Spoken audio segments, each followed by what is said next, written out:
Hello everyone, welcome to my new blog. ये time ऐसा होता है जब हमने नाश्ते का काम निपटा लिया होता है और हमें करनी होती है लंच की तैयारी। लेकिन इस बीच में भी हमारी किचन में कुछ ऐसे काम होते हैं जो किसी गिनती में नहीं आते। घर वाले कहते हैं कि ये कौन से काम हैं, करती ही क्या हो। लेकिन जब इन कामों को करने बैठते हैं तो कब 30 से 40 मिनट लग जाते हैं सिर्फ अपने किचन को समेटने में, हमें खुद भी पता नहीं चलता। जैसे अभी मेरे नाश्ते का काम निपटा है, बची हुई सब्जी, एक दो पराठे बचे थे। मैंने नाश्ते में बनाए थे आलू की सब्जी और पराठे, जिसका मैंने रिसेंट ब्लॉग अभी शेयर भी किया था। उसके अलावा उन सब्जी को रखा है, बर्तन धुलने के लिए रखे हैं, पराठे बनाने के बाद जो चीज़ें स्लैब पर बिखरी हुई थी वो रखी है। और अब मैं जा रही हूँ दूध को हल्का सा गर्म करने, क्योंकि मैं जमाने वाली थी दही। इसके अलावा सब्जी मार्केट से आई हुई पड़ी थी और सब्जियाँ इतनी सारी आ जाती हैं एक साथ मार्केट से, उनको रखना उठाना भी बहुत बड़ा काम होता है। आप देख रहे हैं पॉलीथीन्स में कितनी सारी सब्जियां हैं जो रखी हुई हैं। मैं क्या करती हूँ, जिपलॉक रखती हूँ और इन जिपलॉक बैग्स में ही सारी सब्जियों को स्टोर करके रखती हूँ। तो सारी सब्जियों को पहले मार्केट वाली पॉलीथीन से हटाकर जिपलॉक बैग में स्टोर करती हूँ, फिर डालती हूँ फ्रिज में। जो सब्जियाँ वॉश करने लायक हैं जैसे धनिया वगैरह या फिर हरी मिर्च, उनको वॉश करके सुखा कर रखती हूँ। टमाटर हैं, खीरे हैं, इनको ऐसे ही रखती हूँ जिपलॉक बैग में।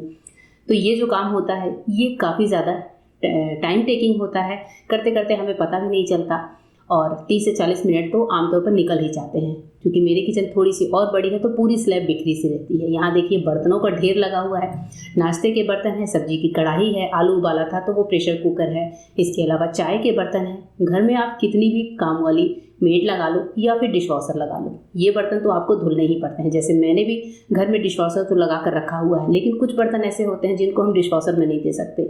जो साइड में मैं प्लेटें रखती जा रही हूँ वो तो जाएंगी डिशवॉशर में, लेकिन जो बड़े बर्तन होते हैं, चाय के, कढ़ाई, प्रेशर कुकर या फिर कोई क्रॉकरी वगैरह, वो मैं अपने हाथों से ही धुलती हूँ। इसके बाद से बारी आती है सिंक की। सिंक में भी जाली लगा कर रखी है जिसमें कचरा स्टोर होता है, उसको हटाती हूँ। सिंक वॉश करने के बाद मैं आ गई हूँ सैंडविच मेकर की क्लीनिंग करने, क्योंकि मैंने मॉर्निंग में बच्चों के टिफ़िन के लिए सैंडविच बनाए थे, साथ ही बाकी घर वालों के लिए पराठे और सब्जी बनाए थे। तो सैंडविच मेकर भी एक बार सैंडविच बनाने के बाद हर बार क्लीन करना बहुत ज़रूरी होता है, नहीं तो अगर हम जमी हुई गंदगी छोड़ देते हैं तो नेक्स्ट टाइम इसे यूज़ करने में बहुत ज़्यादा बुरा लगता है।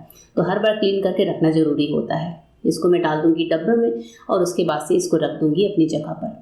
इसके अलावा स्लैब पर जितने भी करके एक एक करके सारे सामान होते हैं उनको हटाकर पूरी प्लेटफॉर्म की अच्छे से क्लीनिंग करना ज़रूरी होता है। गैस चूल्हे को भी नाश्ता बनाने के बाद एक बार अच्छे से क्लीनअप जरूर करती हूँ, क्योंकि इसके बाद जो मुझे लंच बनाना होता है या फिर कभी कोई वीडियो शूट करनी होती है तो उसके लिए भी जो गैस कुकटॉप है या फिर प्लेटफॉर्म है उसकी अच्छे से क्लीनिंग करना ज़रूरी होता है। तो इस टाइम पर मैं ऐसे सिंपल पानी से क्लीनिंग करती हूँ और जब लंच बना लेती हूँ तो उसके बाद से और अच्छी डीप क्लीनिंग करती हूँ।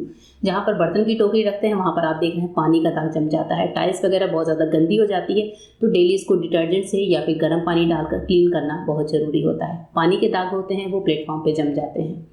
सिंक पे जो जाली लगी है उसको भी 2 से 3 बार क्लीन करती हूँ, क्योंकि उसमें जितनी भी सब्जी वगैरह हम धुलते हैं, कोई जूठे बर्तन धुलते हैं तो उसमें भी उसके दाग लग जाते हैं। सिंक को भी अगर हम अच्छे से क्लीन रखें तो फिर जो है सिंक चमकता भी है और देखने में भी अच्छा लगता है। इसके अलावा जो विंडो आपको दिख रही है उस विंडो पर भी मैंने बर्तन धुलने के बहुत सारे आइटम्स रखे हुए हैं एक बास्केट में करके।